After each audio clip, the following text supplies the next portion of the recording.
अस्सलाम वालेकुम। Cooking with तायरा में खुशामदीद। कैसे हैं आप सब? उम्मीद है अल्लाह के फजल करम से आप सब बिल्कुल ठीक ठाक खैर खैरियत से होंगे।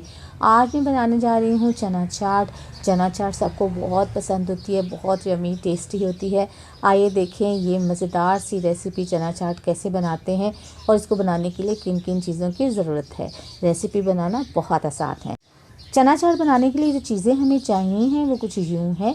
यहाँ पे मैंने दही लिया है, तकरीबन ये हाफ़ केजी है, और बॉयल किए हुए वाइट चने लिए हैं, ये तकरीबन 1 कप के करीब है। एक अदद यहाँ पे मैंने प्याज दिया है, जिसे स्लाइस में मैंने काट दिया है।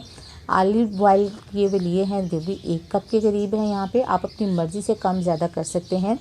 खट्टी मीठी इमली की चटनी यहाँ पे मैंने ली है, ये आप जितनी भी आप चाहें। मैंने यहाँ पे एक बाउल यहाँ पे लिया है। इसके अलावा धनिया जो है वो कटा हुआ लिया है 3 से 4 टेबल स्पून। सलाद के पत्ते कटे हुए लिए हैं 3-4। 5 सब्ज़ मिर्चें ली हैं। 1 टमाटर लिया है, जिसे छोटे क्यूब्स में काट लिया है। चाट मसाला इस्तेमाल करेंगे 2 टीस्पून, नमक हस्बे ज़ायका, और भुना हुआ कुटा हुआ ज़ीरा इस्तेमाल करेंगे 1 टीस्पून। मिक्सिंग बाउल ले लिया है हमने यहाँ पे, और बिस्मिल्लाहिर्रहमानिर्रहीम सबसे पहले इसके अंदर हम बॉयल किए हुए चने डाल देंगे। चनों को मैंने थोड़ा सा नमक डाल के तो बॉयल कर लिया था। बिस्मिल्लाहिर्रहमानिर्रहीम आलू डालेंगे इसके अंदर। चलिए जी, आलू भी हमारे चले गए चाट के अंदर। अब जाएगा इसके अंदर प्याज आपने स्लाइस में काटना है, वो चाट के साथ खाने में ज़्यादा मज़ा आता है। बाज़ लोग जो हैं वो उसको बहुत बारीक काट लेते हैं। यहाँ पे टमाटर भी चले गए, यहाँ पे सलाद के पत्ते भी इसके अंदर चले गए। आपने देखा कितनी कलरफुल सी चाट बन रही है कि अभी से ही आपके मुंह में पानी आना शुरू हो जाता है। यहाँ पे हमने डाल दी है धनिया कटा हुआ, थोड़ा सा डाल दिया है। इसकी खुशबू फ्लेवर बहुत ज़बरदस्त होता है। सब्ज़ मिर्चें भी डाल दी हैं यहाँ पे मैंने। चलिए ये सब हो गया। अब इसके अंदर डालेंगे खट्टी मीठी चटनी। मैंने आपको खट्टी मीठी चटनी बनानी सिखाई है। अगर आपने नहीं देखी मेरी वीडियो तो आप लिख के सर्च कीजिएगा तो फ़ौरन आपको रेसिपी मिल जाएगी। चलिए जी, अब डालेंगे चाट मसाला। जितना भी चाट मसाला आपको पसंद है, कम ज़्यादा वो डालें। नमक डालेंगे इसके अंदर। चलिए जी, अब डालेंगे भुना हुआ कुटा हुआ ज़ीरा। बिस्मिल्लाहिर्रहमानिर्रहीम तमाम चीज़ों को अच्छी तरह से मिक्स कर लेते हैं। आपने वेल कंबाइन करना है ताकि मसाले अच्छी तरह तमाम चाट के अंदर मिक्स हो जाए।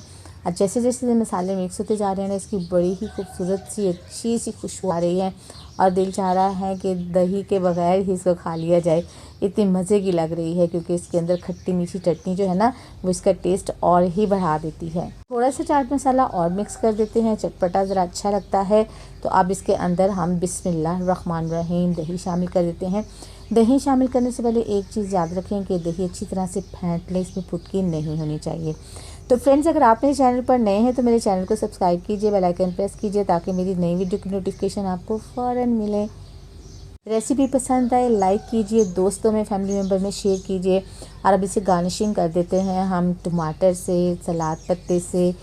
थोड़ी सी सब्ज़ मिर्चें जो है हम डालेंगे, थोड़ा सा धनिया डालेंगे, और थोड़ा सा चाट मसाला डालेंगे, और हमारी चाट जो है वो सर्व करने के लिए बिल्कुल रेडी है। इसको आप खाएं, एक दूसरों को खिलाएं, एंजॉय करें और मज़े लें खूब। कैसी लगी आपको आज की रेसिपी? अपना फीडबैक ज़रूर दीजिएगा। दुआ में याद रखिएगा, अपना बहुत सा ख्याल रखिएगा। अल्लाह ताला आपको ज़िंदगी की तमाम नेमतें, तमाम खुशियाँ अता फरमाए। आपकी ज़िंदगी में कोई दुख, कोई गम, कोई परेशानी कभी भी ना आए। आमीन सुम्मा आमीन। नेक्स्ट वीडियो तक के लिए ताहिरा को इजाज़त दीजिए। अल्लाह हाफिज़।